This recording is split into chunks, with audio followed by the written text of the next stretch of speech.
ԱՄՆ հանրապետական սենատոր Բերնի Մորենոյի երկհաղաքացիությունն արգելող օրինագիծը կարող է ազդել մի շարք ամերիկացի հայտնիների վրա, հաղորդում է Newsweek ամսագիրը։ Մեկնաբանելով իր նախաձեռնությունը, Մորենոն նշել է, որ ԱՄՆ քաղաքացի լինելը պատիվ եւ արտոնություն է, ուստի յուրաքանչյուր ոք, ով ցանկանում է դառնալ ամերիկացի, պետք է հետևի ամեն ինչ կամ ոչինչ սկզբունքին, ինչպես նշվում է հոդվածում, եթե օրենքը ուժի մեջ մտնի ԱՄՆ առաջին տիկին Մելանիա Թրամփը եւ նրա որդին, բարոնը, որոնք ունեն Սլովենիայի քաղաքացիություն, պարտավոր կլինեն հրաժարվել դրանից 1 տարվա ընթացքում։ Թրամփի ընտանիքից բացի սահմանափակող միջոցառումները կարող են ազդել ամերիկացի ձեռնարկատեր Իլոն Մասկի վրա, ով ունի ԱՄՆ, Հարավային Աֆրիկայի եւ Կանադայի քաղաքացիություն, ինչպես նաեւ դերասանների ու դերասանուհիների վրա, այդ թվում Թոմ Հենքսի, Միլա Կունիսի, Պամելա Անդերսոնի եւ այլ հայտնիների։ Վենեսուելան չի ցանկանում որևէ բախում, սակայն Կարիբյան ավազանում ԱՄՆ գործողությունների լույսի ներքո այն վճռականորեն պատրաստ է հետ մղել ցանկացած հնարավոր ագրեսիա, հայտարարել է Վենեսուելայում Ռուսաստանի դեսպան Սերգեյ Մելիք Բաղդասարովը։ Վենեսուելացիները չեն ցանկանում որևէ ագրեսիա, ոչ մի բախում, ոչ մի միջամտություն։ Նրանք ոչ միայն չեն ուզում դա, այլև ակտիվորեն խոսում են դրա մասին։ Շաբաթը մի քանի անգամ Կարակասում անցկացվում են կառավարության կողմից կազմակերպված տարբեր միջոցառումներ, որտեղ ելույթ է ունենում Վենեսուելայի նախագահ Նիկոլաս Մադուրոն։ Սրանք հազարավոր մարդկանց մասնակցությամբ հանրահավաքներ են պատերազմի դեմ եւ խաղաղության վերաբերյալ, որտեղ նրանք բավականին վճռական հայտարարություն են անում Վենեսուելայի կողմից ցանկացած հարձակում լիովին հետ մղելու պատրաստակամության մասին, հայտնել է դեսպանը։ Ֆինլանդիայի արտաքին գործերի նախարարությունը Ռուսաստանից նոտա է ստացել Վոոքսա գետի վրա հիդրոէլեկտրակայանի վերաբերյալ երկկողմ էներգետիկ համաձայնագրի մի մասի գործողության դադարեցման մասին։ Հունգարիան Եվրոպական միության դատարան հայց կներկայացնի Եվրամիության ղեկավարության դեմ, եթե վերջինս հասնի Ռուսաստանից նավթի եւ գազի մատակարարման արգելքին։ Այս մասին հայտարարել է Հունգարիայի արտաքին գործերի եւ արտաքին տնտեսական կապերի նախարար Պետեր Սիարտոն։ Նախարարը հիշեցրել է, որ Եվրահանձնաժողովը, Եվրախորհուրդը եւ Եվրախորհրդարանը մշակել են մինչեւ 2028 թվականը ռուսական էներգակիրներից հրաժարվելու ծրագիր։ Եթե Բրյուսելի այս թելադրանքը հանգեցնի ինչ-որ վերջնական որոշման, ապա մենք անմիջապես դրա դեմ հանդես կգանք Եվրոպական դատարանում, ասել է նախարարը։ Նա հստակեցրել է, որ Բուդապեշտը չի ընդունում Եվրամիության Ռուսաստանի նավթից եւ գազից հրաժարվելու ծրագիրը։ ԱԳՆ ղեկավարը ընդգծել է, որ երկիրը Սլովակիայի հետ միասին պատրաստվում է հայց ներկայացնել։ ԱՄՆ նախագահ Դոնալդ Թրամփի վարչակազմը մտադիր է փակել Ամերիկայի ձայնի արտասահմանյան գրասենյակներն ու ռադիոկայանները, ասվում է կոնգրեսին ուղղված ծանուցման մեջ, որի պատճենը ուսումնասիրել է New York Times-ը։ Ապրիլի վերջին ԱՄՆ շրջանային դատարանը կառավարությանը հրամայեց վերաբացել ԱՄՆ գլոբալ լրատվամիջոցների գործակալությունը, որը ներառում է Ամերիկայի ձայն ռադիոկայանը, եւ հրամայեց վերստին աշխատանքի ընդունել գործակալության բոլոր աշխատակիցներին։ Սակայն օգոստոսի վերջին ԱՄՆ ԳՄ ժամանակավոր պաշտոնակատար Քարի Լեյքը հայտարարեց 532 աշխատակցի կրճատման մասին։ Հայաստանի կառավարությունն իր այսօրվա դեկտեմբերի 4-ի նիստում որոշել է Հայաստան ցեմենտի ներմուծման ժամանակավոր 6 ամսով սահմանափակում կիրառել։ Հիմնավորման մեջ նշվում է, որ 2024 թվականին Հայաստանում ցեմենտի արտադրության ցուցանիշը 2023-ի նկատմամբ նվազել է 7.3%-ով, իսկ 2025 թվականի առաջին կիսամյակում նախորդ տարվա նույն ժամանակահատվածի նկատմամբ 18.1%-ով։ Հայաստանի ցեմենտ արտադրող ձեռնարկությունների արտադրական հզորությունները կազմում են շուրջ 2.5 միլիոն տոննա եւ գերազանցում են ցեմենտի ներքին շուկայի պահանջարկը։ 2025 թվականի ձմեռային զորակոչ հայտարարելու մասին կառավարության որոշման նախագծով նախատեսվում է ձմեռային զորակոչի շրջանակներում զինված ուժերի համալրման բուն գործընթացը սկսել 2026 թվականի հունվարի 7-ից, որի արդյունքում 18-ամսյա ժամկետով ծառայություն են իրականացնելու 2025 թվականի ձմեռային զորակոչից սկսած պարտադիր զինվորական ծառայության զորակոչված քաղաքացիները։ Ազգային ժողովում պաշտպանության նախարար Սուրեն Պապիկյանը հայտարարել է, որ պարտադիր զինծառայության 24-ժամյա ժամկետը փոխարինվում է 18 ամսով, օրենքը կգործի հունվարի 1-ից։ Նախատեսում է շարքային կազմի պարտադիր զինվորական ծառայության 24-ամսյա ժամկետը փոխարինել 17-ամսյա ծառայության ժամկետով։ Դրա գործողությունը տարածելով 2026 թվականի հունվարի 1-ից հետո պարտադիր զինվորական ծառայության զորակոչվող քաղաքացիների վրա։ 2025 թվականի ձմեռային զորակոչի շրջանակներում զինված ուժերի համալրումը սկսելու է 2026 թվականի հունվարի 7-ից, որի արդյունքում 18-ամսյա ժամկետով ծառայություն են իրականացնելու 2025 թվականի ձմեռային զորակոչից սկսած պարտադիր զինվորական ծառայության զորակոչված քաղաքացիները։ Ծառայության ժամկետի կրճատումը չի տարածվելու 2026 թվականի հունվարի 1-ի դրությամբ պարտադիր զինվորական ծառայության մեջ գտնվող զինծառայողների վրա։ Պապիկյանը հայտնել է նաև, որ ընդունել են օրենքի նախագիծ, որը թույլ է տալիս երկարացնել ժամկետային զինծառայողների համար արձակուրդի ժամկետը։ Ուրեմն հետևյալն է, մենք համատեղ ընդունել ենք մի օրենքի նախագիծ, որը թույլ է տալիս ժամկետային զինծառայողների համար արձակուրդը դարձնել 21 օր թիկունքային զորամասերում ծառայող զինծառայողների համար եւ 30 օր սահմանային ծառայություն իրականացնող զինծառայողների համար։ Այսինքն ըստ էության մենք այդ փոփոխությունը, այդ բարելավումը արդեն իսկ իրականացրել ենք։ Եզրափակելով միջոցառումները Բրյուսելում Հայաստանի արտաքին գործերի նախարար Արարատ Միրզոյանը մեկնել է Վիեննա, որտեղ դեկտեմբերի 4-ից 5-ը կմասնակցի ԵԱՀԿ նախարարական խորհրդի հանդիպմանը։ Այս մասին տեղեկանում ենք արտաքին գործերի նախարարությունից։ Բրյուսելի օդանավակայանում շփումներ է ունեցել Լյուքսեմբուրգի արտաքին գործերի նախարար Քսավիե Բետելի եւ Եվրոպական խորհրդի նախագահ Անտոնիո Կոշտայի հետ։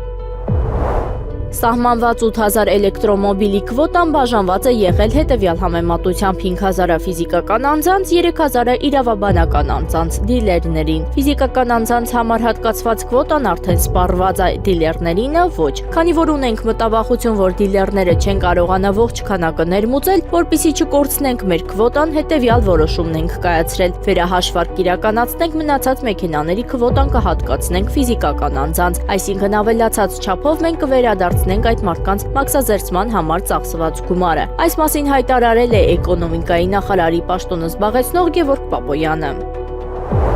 Շրի Լանկայի իշխանությունները դիմել են Ռուսաստանին դիտվա հզոր ցիկլոնից հետո մարդասիրական օգնություն ցուցաբերելու խնդրանքով, հայտնում է Ռուսաստանի արտաքին գործերի նախարարությունը։ Նրան հատուկ չվերթով ուղարկելու հարցը մշակվում է Ռուսաստանի արտակարգ իրավիճակների նախարարության միջոցով, հայտարարել են դիվանագետները։ Նախարարությունը նաև մեջբերել է Կոլումբիայում Ռուսաստանի դեսպանատան տվյալները, որոնց համաձայն բնական աղետի հետևանքով Ռուսաստանի քաղաքացիները չեն տուժել։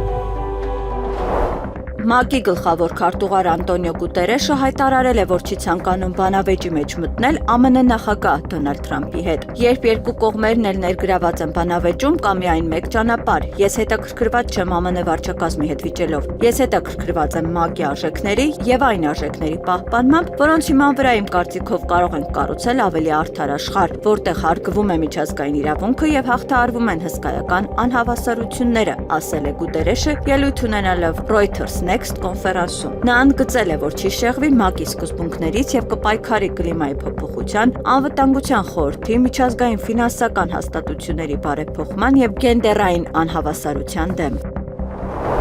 Մենք պետք է այդ մտածողությունից էլ դուրս գանք, որ թոշակառու է, վերջ, ավարտվեց։ Ոչ, 63 տարեկանում կյանքը չի ավարտվում։ 63 տարեկանում կյանքը սկսում է եւ մենք մեր թոշակառուների կամ մեր ավակ սերնդի մարդկանց կյանքը փոխելու ռազմավարություն պետք է որդեգրենք։ Այս մասին ազգային ժողովում 2026 թվականի պետական բյուջեի քննարկման եզրափակիչ ելույթում հայտարարել է Հայաստանի վարչապետ Նիկոլ Փաշինյանը։ Իսկ կարող է 63-ը փոքր եւ միջին բիզնես դնելու լավագույն տարիքն է։ Որովհետև ով ունի կյանքի եւ աշխատանքի ավելի մեծ գիտելիք, քան 63 տարեկանը։ Եվ ես արդեն հանձնարարական եմ տվել, որ մենք թոշակառուներին 63 եւ բարձր տարիքի անձանց աջակցության, տնտեսական աջակցության ծրագրեր ունենանք։ Որովհետև հարգելի գործընկերներ, 21-րդ դարում 63-ը ինչ տարիք է, ով կարա ասի։ 65-ը ինչ տարիք է, 70-ը ինչ տարիք է, 75-ը ինչ տարիք է։ Այսինքն սա մարդու, մենք պետք է այդ բանը, այդ մտածողությունից էլ դուրս գանք, որ թոշակառու վերջ ավարտվեց, ոչ, 63 տարեկանում կյանքը չի ավարտվում, 63 տարեկանում կյանքը սկսում է։ Հայաստանն ու Եվրոպական միությունը 2025 թվականի դեկտեմբերի 2-ին Բրյուսելում կայացած գործընկերության խորհրդի նիստի արդյունքներով ստորագրել են գործընկերության ռազմավարական օրակարգը։ Փաստաթուղթը ստորագրել են Հայաստանի արտաքին գործերի նախարար Արարատ Միրզոյանը եւ Եվրամիության արտաքին գործերի եւ անվտանգության քաղաքականության հարցերով բարձր հանձնակատար Կայա Կալասը։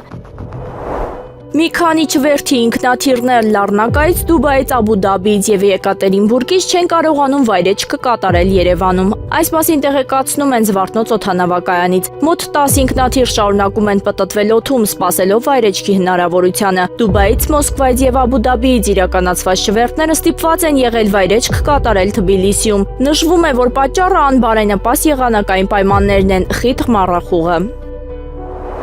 Չի եղել որևէ փաստաթուղթ, որ ադրբեջանական կողմը ասի այո, հայկական կողմը ասի ոչ։ Այս մասին ազգային ժողովում լրագրողների հետ զրույցում ասել է ազգային ժողովի փոխնախագահ Ռուբեն Ռուբինյանը, անդրադառնալով բանակցային գործընթացին։ Նա ներկայացրել է, ինչ է իրենից ներկայացնում բանակցային փաթեթը։ Նախ ի սկզբանե բանակցային փաթեթը ինչի մասին է եղել, ինչպես 7 շրջանները վերադարձնել Ադրբեջանին եւ ինչ անել Լեռնային Ղարաբաղի հետ, ընդ որում Լեռնային Ղարաբաղի հետ բոլոր բանակցային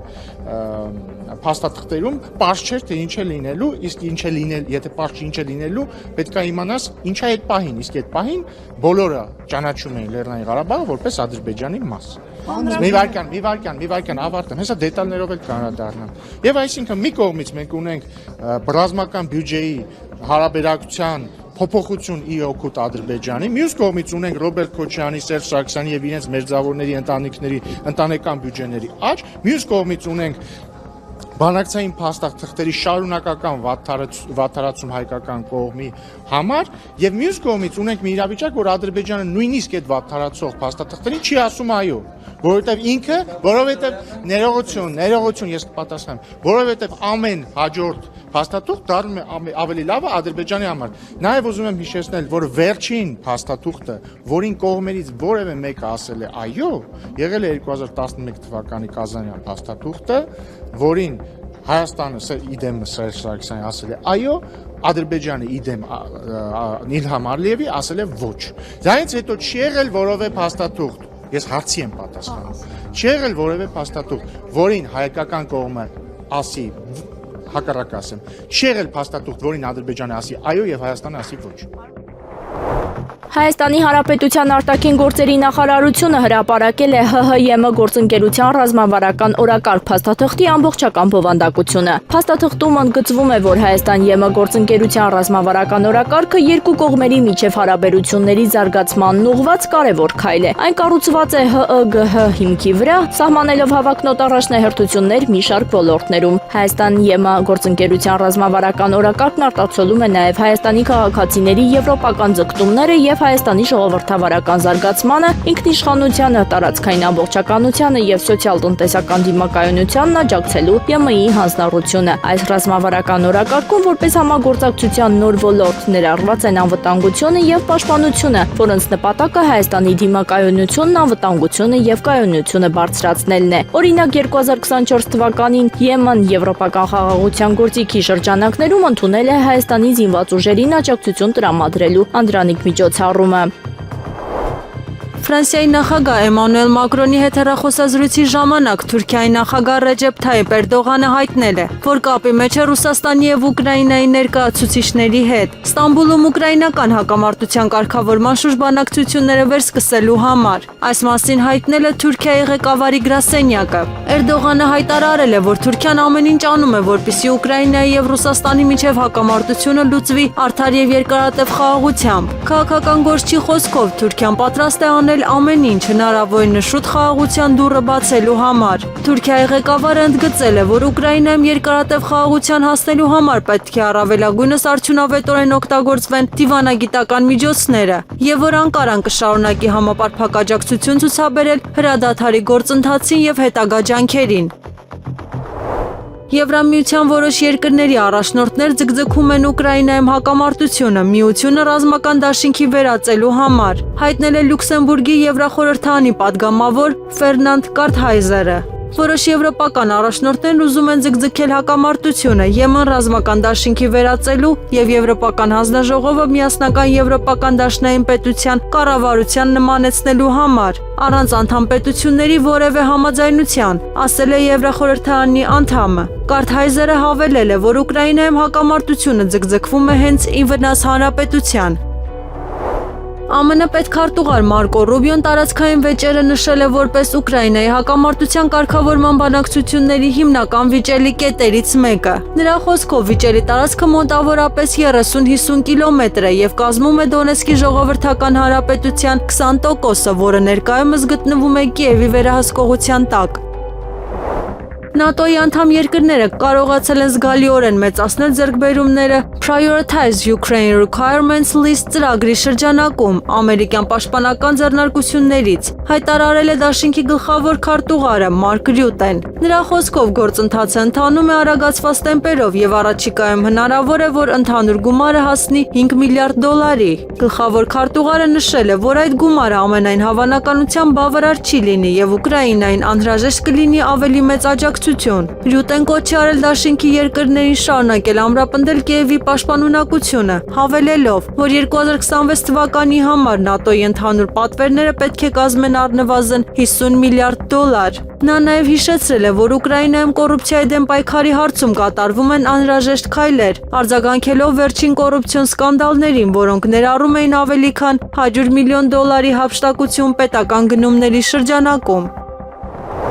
Իսրայելի վարչապետ Բենյամին Նեթանյահուն հնարավոր է համարել Սիրիայի հետ անվտանգության համաձայնագրի կնքումը Դամասկոսից հարավ գտնվող տարածքներն ապառազմականացնելու դեպքում, ինչպես նաև պայմանով, որ Իսրայելը շարունակի վերահսկել Գոլանի բարձունքների բուֆերային գոտին։ Մենք անպայման ակնկալում ենք, որ Սիրիան կստեղծի ապառազմականացված անվտանգության գոտի Դամասկոսից մինչև բուֆերային գոտի, ներառյալ իհարկե Հերմոն լեռան եւ դրա գագաթի մատույցները։ Մենք պահպանում ենք այս տարածքները Իսրայելի քաղաքացիների անվտանգությունն ապահովելու համար, եւ սա է մեզ պարտավորեցնում։ Լավ ոգով եւ այս սկզբունքների ըմբռնմամբ կարելի է համաձայնության գալ նաեւ սիրիացիների հետ, բայց մենք ամեն դեպքում կպահպանենք մեր սկզբունքները, ասել է Նեթանյահուն։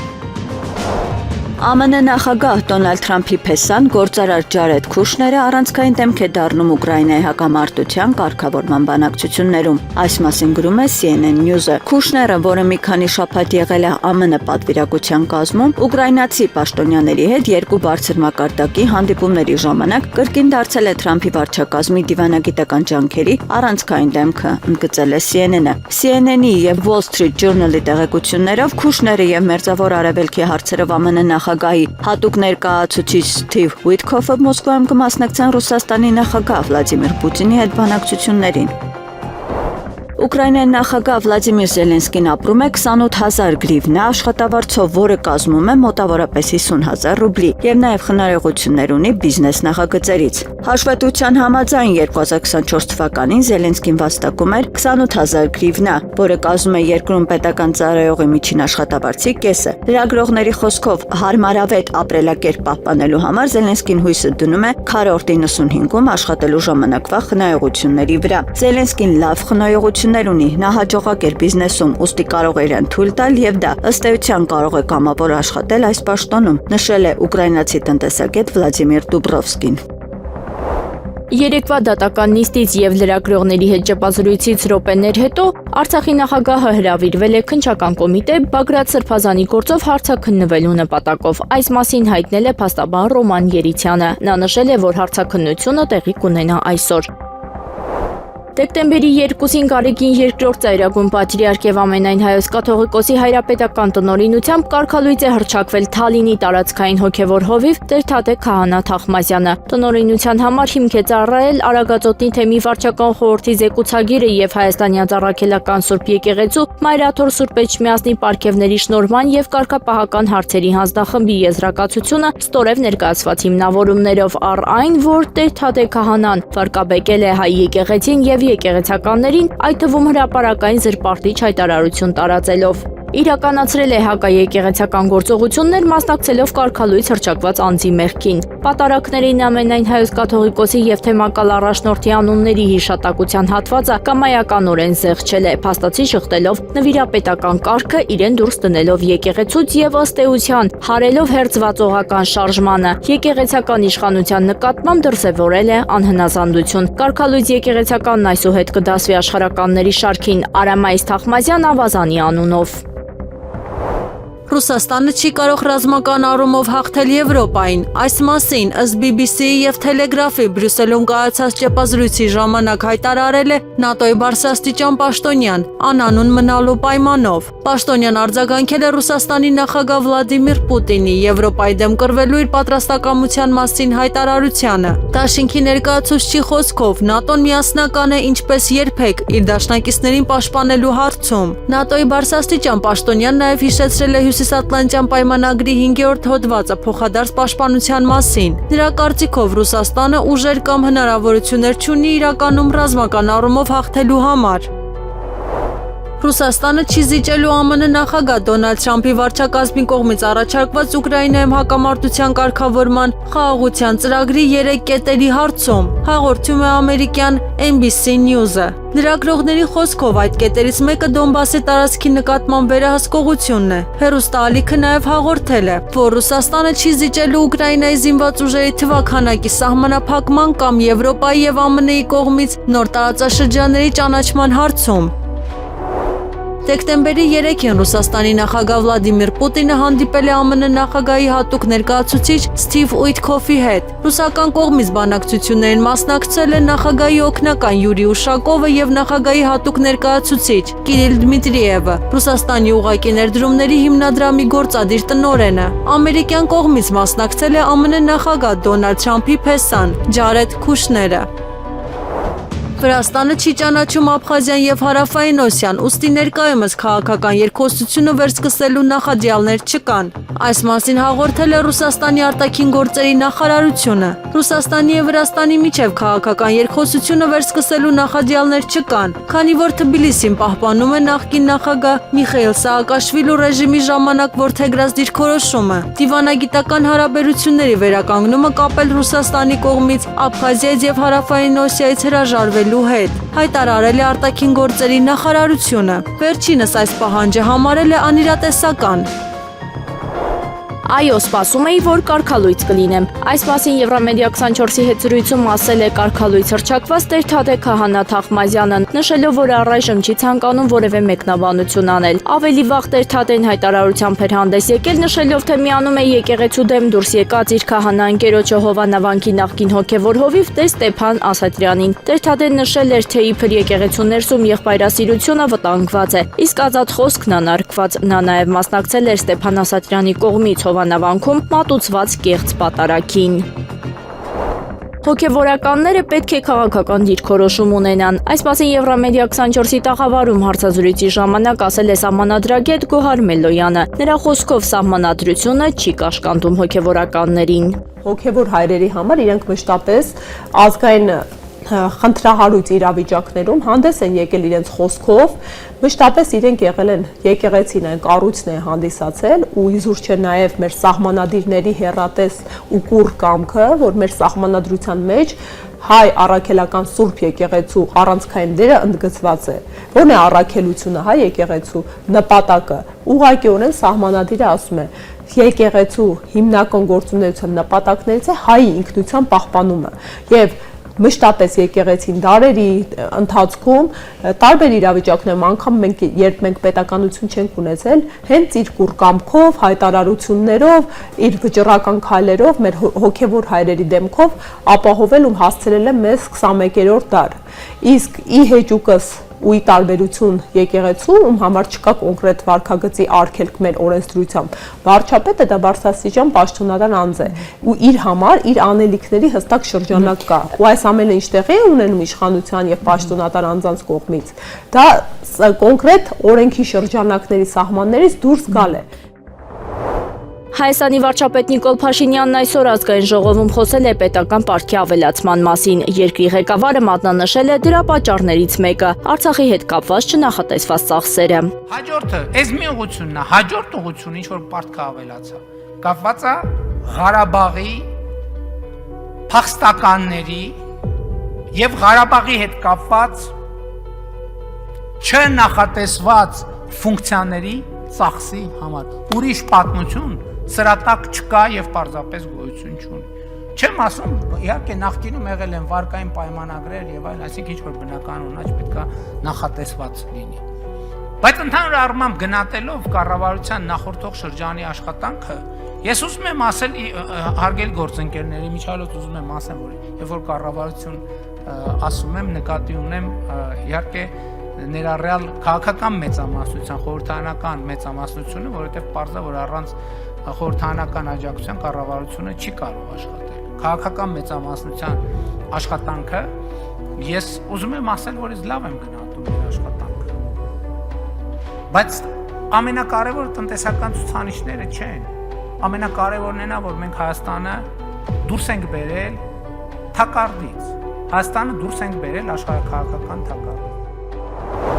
Եթե Եվրոպան պատերազմ սկսի Ռուսաստանի հետ, այն շատ արագ կավարտվի։ Այս մասին ասել է Ռուսաստանի նախագահ Վլադիմիր Պուտինը տարածաշրջանում ռազմական գործողությունների մասին ՎՏԲ Ռուսաստանը կանչում է ֆորումում իր ելույթից հետո լրագրողների հետ զրույցի ժամանակ, հաղորդում է Լենտարոյի թղթակիցը։ Պետության ղեկավարի խոսքով եվրոպական երկրների հետ պատերազմի դեպքում Ռուսաստանը կգործի այլ կերպ, քան Ուկրաինայում։ Կարծում եմ դա շատ արագ կլինի, սա Ուկրաինան չէ։ Ուկրաինայի հետ մենք գործում ենք զգուշորեն, պատճառաբանել է Ռուսաստանի առաջնորդը։ Նիդերլանդները մտադիր է մոտ ժամանակներս փակել Ուկրաինայից փախստականների ընդունման կենտրոնները, այս մասին հայտնում է The Telegraph պարբերականը։ Հողում անելով միգրացիայի եւ ապաստանի հարցերով նախարարի պաշտոնակատար Մոնա Քեյզերին։ Հրապարակման համաձայն Նիդերլանդները ձգտում է հնարավորինս շուտ փակել ուկրաինացի փախստականների ընդունման կետերը, քանի որ դրանց պահպանումը շատ թանկ է բյուջեի համար։ Քեյզերի խոսքով այս ֆոնին Նիդերլանդները երկիր ժամանած ուկրաինացիներին ինքնուրույն բնակության անցնելու ծրագիր է պատրաստում։ Բացի այդ Ուկրաինայի քաղաքացիները կկորցնեն իրենց առանձին կարգավիճակը եւ պարտավոր կլինեն ինքնուրույն վճարել համալսարաններում ուսման եւ բժշկական ապահովագրության համար։ Պարբերականի տվյալներով ընդունելության որոշ կետեր կարող են վերածվել սովորական բնակարանի։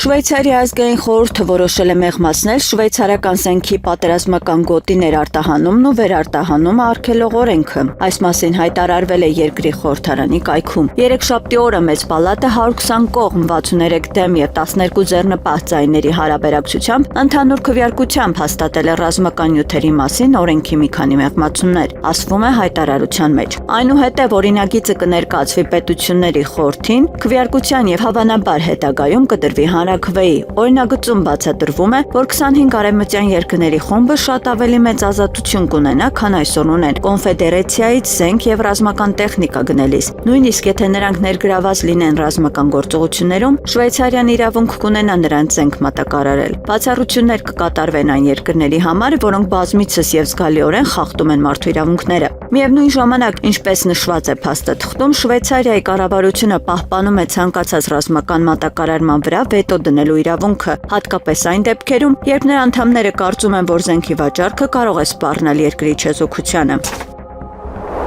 ԱՄՆ նախագահ Դոնալդ Թրամփը հայտարարել է, որ Միացյալ Նահանգները այլևս ֆինանսապես չի մասնակցում ուկրաինական ճգնաժամին։ Նա նշել է, որ երկիրը հանձնառու է դադարեցնելու հակամարտությունը։ Այս մասին հաղորդել է Սպիտակ տան մամուլի ծառայությունը։ Ինչպես գիտեք, մենք խնդիր ունենք Ռուսաստանի եւ Ուկրաինայի միջև հակամարտության հետ կապված, որը մեր ժողովուրդը ներկայումս փորձում է լուծել։ Մենք այլևս ֆինանսապես չենք մասնակցում այդ հակամարտությանը, ասել է ԱՄՆ նախագահը։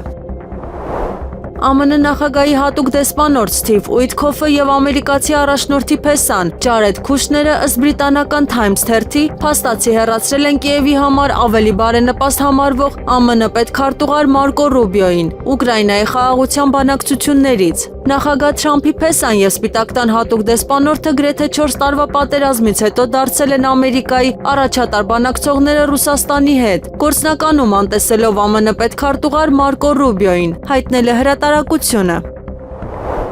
Եղանակը առաջիկա օրերին։ Երևանում դեկտեմբերի 3-ից 3-ը 4-ից 6-ին սպասվում է առանց տեղումների եղանակ։ Դեկտեմբերի 7-ի երեկոյան ժամերին 8-ին սպասվում է անձրև։ Մարզերում դեկտեմբերի 3-ից 3-ը 4-ից 6-ին սպասվում է առանց տեղումների եղանակ։ Դեկտեմբերի 7-ից 3-ն առանձին շրջաններում, 8-ին շրջանների զգալի մասում սպասվում են տեղումներ։ Լեռնային շրջաններում ձյան եւ ձնախառն անձրևի, հովտային շրջաններում անձրևի տեսքով։ Քամին արևմտյան 2-ից 5 մետր վարկյան։ Օդի ջերմաստիճանը դեկտեմբերի 7-ից 8-ին կնվազի 2-ից 5 աստիճանով։